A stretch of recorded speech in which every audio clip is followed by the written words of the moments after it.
অভিবাসী Kilmer Abrego গার্সিয়াকে অপরাধী চক্রের সদস্য বলে দাবি করেছে হোয়াইট হাউস। বুধবার প্রেস সেক্রেটারি ক্যারোলাইন লেভিট সংবাদ সম্মেলনে এ দাবি করেন। গার্সিয়াকে ফেরত আনলে তাকে আবারও বিতাড়িত করা হবে বলেও হুঁশিয়ার করেন তিনি। অবৈধ অভিবাসী কিলমার আব্রেগো গার্সিয়া সন্ত্রাসী গোষ্ঠী MS-13 এর সদস্য, তাই তাকে নিজ দেশে ফেরত পাঠানো হয়েছে বলে জানান হোয়াইট হাউসের প্রেস সেক্রেটারি ক্যারোলাইন লেভিট। অভিবাসন এবং জাতীয় নিরাপত্তা নিয়ে বিতর্ক সৃষ্টি করতে ট্রাম্প প্রশাসনের বিরোধিতা করা হচ্ছে বলেও দাবি করেন তিনি। The Democrats and the media in this room have continually and wrongly labeled Kilmar Abrego Garcia as a Maryland father.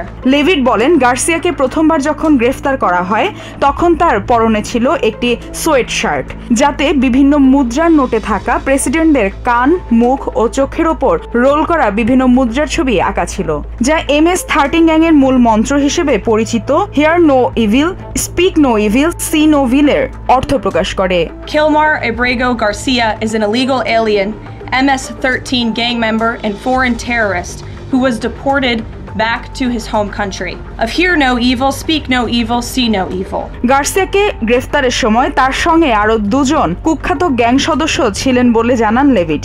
Abrego Garcia was also arrested with two other well-known members of the vicious MS-13 gang.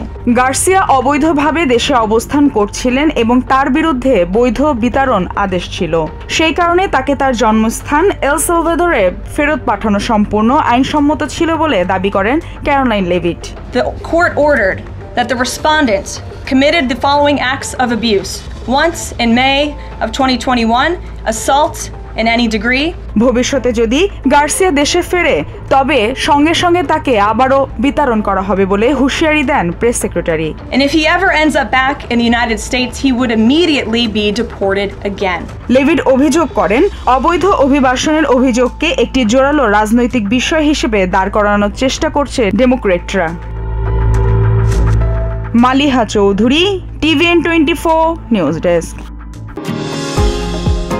New York থেকে সম্প্রচারিত TVN24 television বিশ্বজুড়ে বাঙালির কণ্ঠস্বর।